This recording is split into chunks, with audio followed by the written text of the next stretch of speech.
Hi, it's Isabel, A Curious Tale. Today we're going to go on an adventure. We're going to Melrose. It's a historic town in the Scottish borders and it's home to one of my favourite charity shops ever. Lots of beautiful old buildings, lovely nature, wonderful for wild garlic harvesting in the season, and it's near some really beautiful hills as well. And then we may go somewhere else, we'll see. So basically we'll see where the day takes us, but we're going to be exploring Melrose. It's a town I've been to quite a few times. The Melrose tart is one of my favourite things for afternoon tea, and yeah, we'll just be looking around, seeing my recommendations. So if you're thinking about visiting Melrose, maybe this will help you decide or give you some tips on where to visit. I also finally updated my iPhone 7, so hopefully we'll be enjoying a little better video quality today, but we'll see. And yeah, basically I've just been working on some bigger projects and I thought it would be fun to have a video in the interim before I've got to a stage where I can share them really, and just enjoy looking around, because something I love to do is go to different places, see the nature, see the charity shops, see the baked goods, and just enjoy exploring. So if that sounds like something you're also interested in, please join me for today's exploration. We set off in the car. I don't actually drive, but we set off from Edinburgh and it's around about a bit over an hour to Melrose, so it's a decent journey, but in my opinion it's a really lovely one. The weather was very changeable, as can be expected in Scotland, in the borders, but it was really beautiful just seeing these really expansive views and lots of fields, sheep, cows, all the classic countryside things. Also, if you're not from the UK, you might be thinking of Melrose Avenue, the famous shopping street in Los Angeles, or maybe Melrose, the suburb of Boston in Massachusetts. But yes, I assume that they must have been named after the Melrose that we're going to today. So yeah, this is Melrose in Scotland that we're visiting. As you can see, you go through a lot of little towns and villages on the way, such as Lauder in Lauderdale, and you see some lovely bridges, forests, all of those classic things. So you can see just a little bit of the trip. It was, yeah, don't know what else to say. It was a lovely journey. We had a good playlist and just enjoyed the dappled sunlight and spells of rain. There's a tractor, so you can see we're getting more into the rural areas here after exiting the city. Here we were behind some kind of tractor and farm equipment, but sometimes it's not a bad thing to slow down on the country roads when you're stuck behind a tractor, because we got to see so many beautiful trees. There was a little grouse, I think, that ran across the road, and I will confirm made it to safety.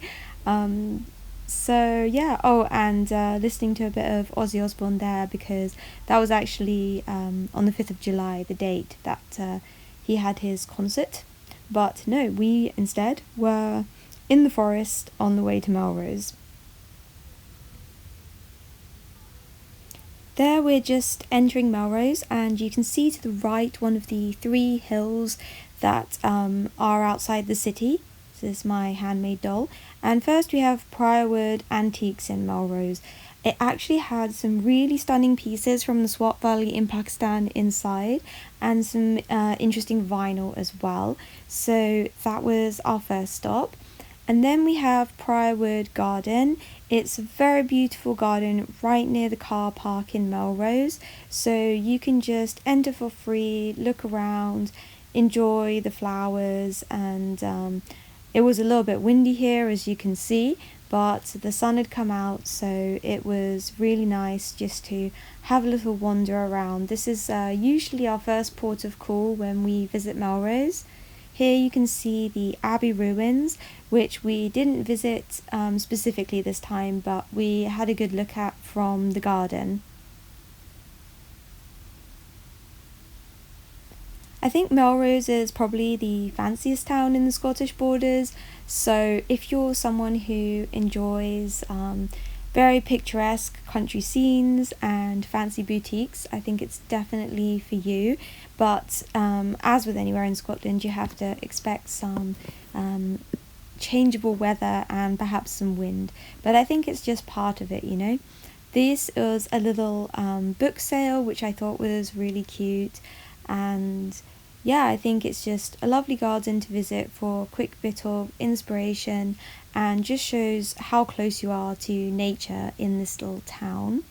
This is pretty much the town centre. There's Abbey Fine Wines, where we're going to go later for lunch.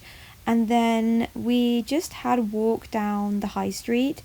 We went to the Crafters, which is full of handmade goods by local artists. There's clothing, accessories, homeware such as handcrafted wooden items. So it's a great place to look around, especially if you want to get some inspiration. The reading room is a very beautiful bookshop, and we didn't actually pop in there, but really enjoyed the window. Then the King's Arms, here's a fabric shop. It seems like the people of Melrose very much like their crafting because there's a lot to do. This fabric shop had a great selection of trims, fabrics, and wool as well for knitters, knitting patterns, everything like that. So if you're into crafts, you'll definitely find something here. I was really enjoying the color coordinated fabric, and then I picked up some dye-on dye that I needed in this plum red color for a future craft project. Then we have Chest Heart and Stroke Scotland Boutique.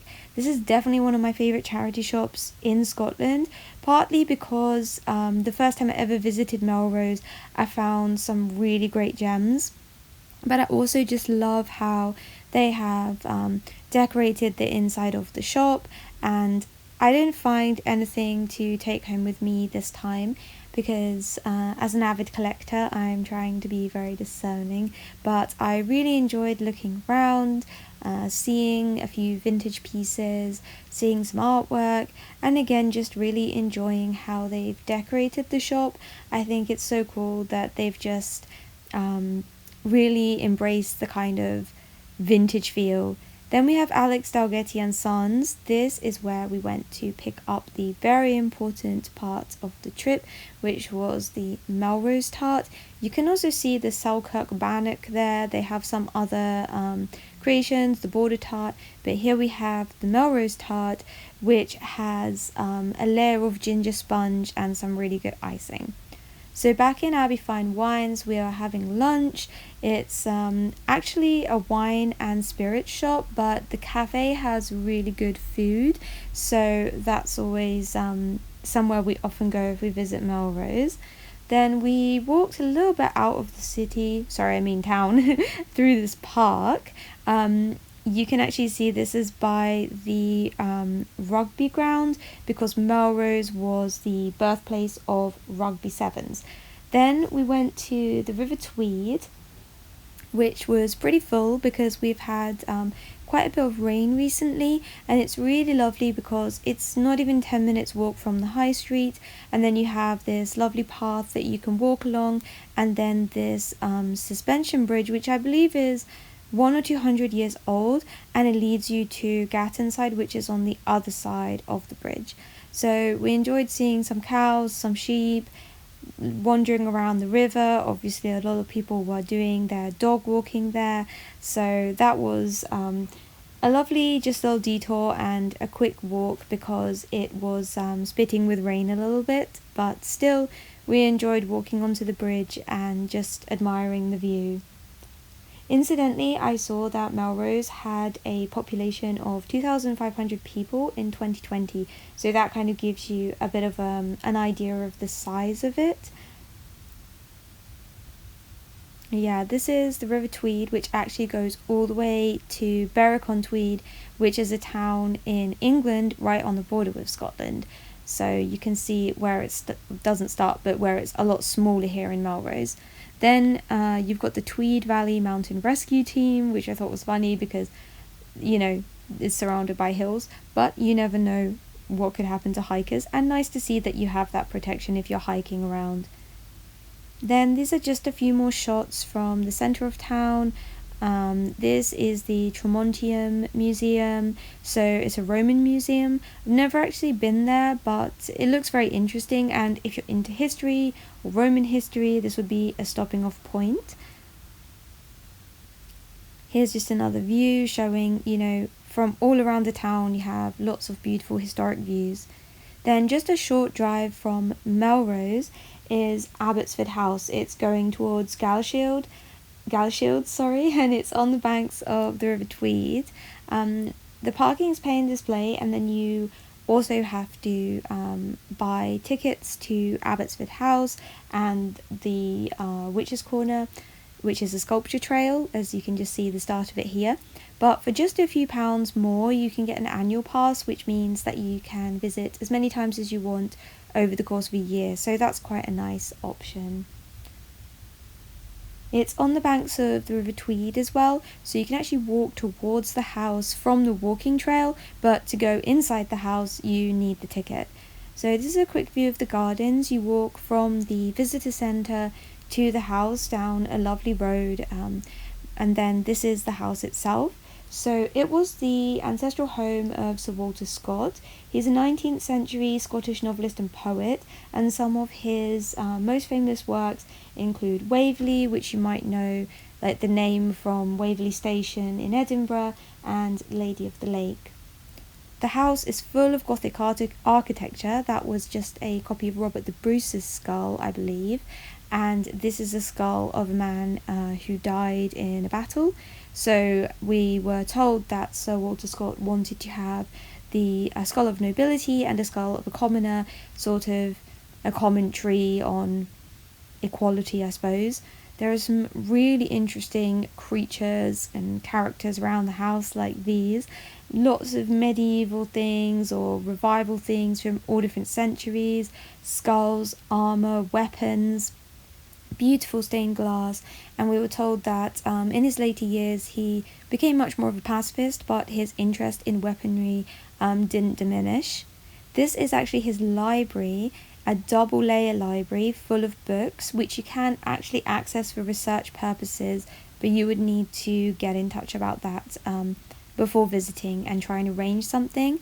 They also, the staff there who were very knowledgeable said that he was also a lawyer, so a lot of these books were legal reference materials, as well as a really good selection of books on witchcraft, which is interesting.